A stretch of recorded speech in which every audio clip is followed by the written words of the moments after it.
Hello, this is my review of A Court of Mist and Fury by Sarah J. Maas. This is a spoiler warning for the book. If you haven't read it, go away, read the book, and then come back. I'm going to do this review as I did my other one, so I'm going to give a brief plot synopsis. I'm going to go over the things I did like with the book, some of the things I didn't like, and then give my rating at the end. So, yeah. So, A Court of Mist and Fury takes place about 3 months after A Court of Thorns and Roses. In the aftermath of the events under the mountain, we find Feyre dealing with the consequences of her actions. Not just the guilt that she suffers from her actions during the third task, but also the changes to her body, which is now Fey instead of human after she was resurrected by the seven High Lords. Um, she's not only doubting herself, but also her relationship with Tamlin as he becomes more and more controlling and overbearing, until finally it becomes too much for her, and she leaves the Spring Court and goes to the Night Court, which is the court that Rhysand is High Lord of. While there, she trains to develop her new abilities while also navigating her feelings with Rhysand, as well as preparing for a potential war with the Kingdom of Hybern. So, what are some of the things I like? First of all, the book does a very good job of showing Feyre's guilt for her actions, the killing of those two Fae in her third trial of Amarantha's. Her sleepless nights, her inability to eat, her basically throwing up her guts from nightmares, all of that I think really just shows us how much she is struggling. Not only that, but the mention of her, wasting away and becoming super skinny and pale. I thought that all did a great job of showing just how much guilt she feels for what she did, what she was forced to do. Tamlin becoming overbearing and controlling feels very natural and very on brand for what we know of him. We were getting hints of his sort of obsessive and somewhat abusive personality traits during the last book, and during this book that continues until there's a point where he basically locks her in the house, and the book really does a good job of portraying him, maybe not as a villain, but at least as an unlikable person for the readers, transforming him from this sweet, caring man with a sort of darker side that we saw in the first book to an almost obsessive and abusive creep towards Feyre. Everything we get with Feyre and Rhysand's relationship feels very natural and very well done. From their subtle flirting at first, even when Feyre says that she doesn't like Rhysand at all, to when they finally admit their feelings together, the progression feels very natural, and there was no point where I felt like I did with Feyre and Tamlin, where I was like, I'm not feeling it. I do like all of the characters in Rhysand's inner circle. There are a few that I wish we got more from, which I will touch on in the things that I didn't like about the book. But overall, I like them all very much, and I'm excited to get more with them. The action scenes in this book feel very well done. They really pull you in. There's not really a point where I'm like, that doesn't seem very believable. They pull you in, and the stakes for them feel very real.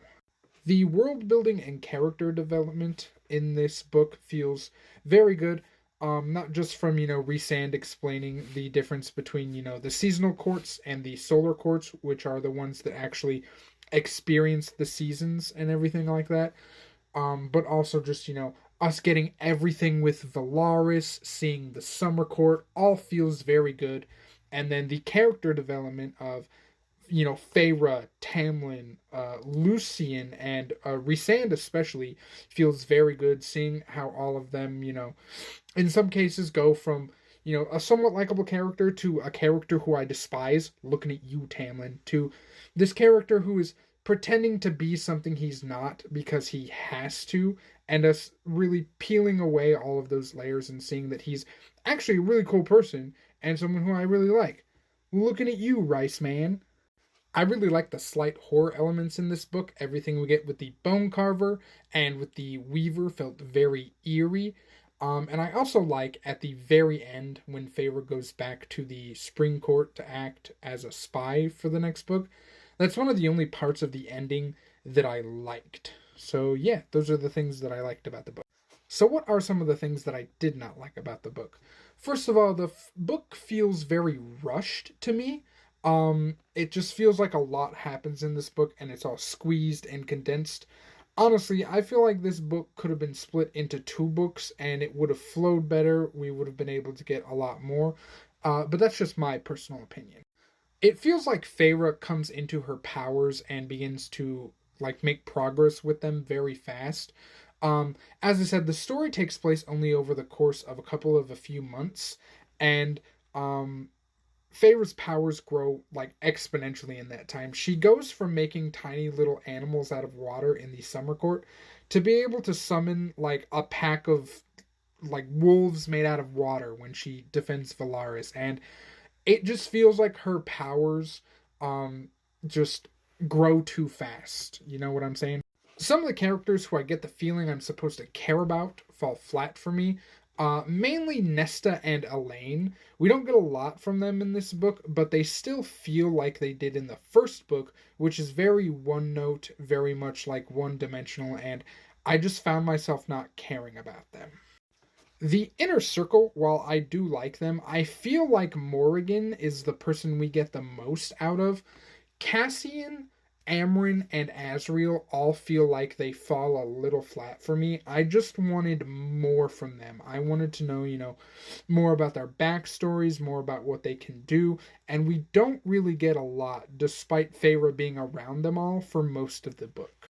The whole plot with the Book of Breathings, just overall, I really didn't care about, but especially the plot with the Mortal Queens, that just felt very boring to me, and I really did not enjoy really anything we got with them.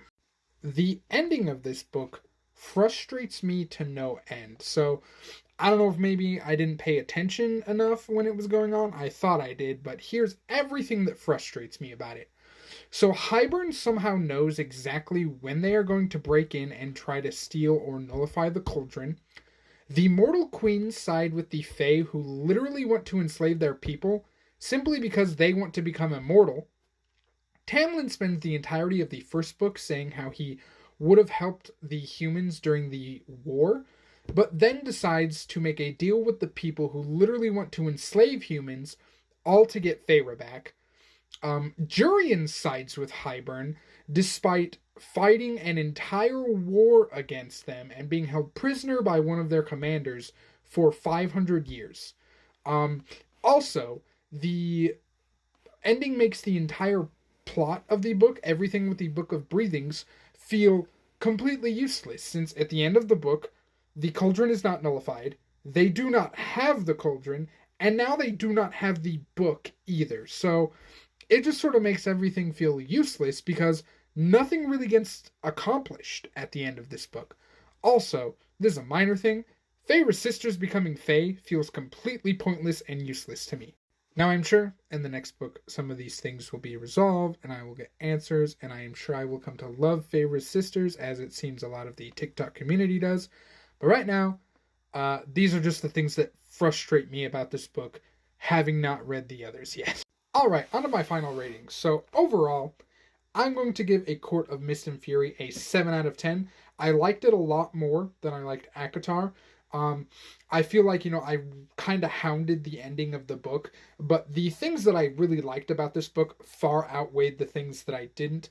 It was just that ending that sort of brought it down for me. But like I said, overall, I really like the characters. The action in this book is good. The romance in this book, which, I'm not really a fan of romance, but it still feels very natural to me and everything like that. So yeah, 7 out of 10 is my rating for A Court of Mist and Fury. Thank you all for watching, and I will see you in the next review.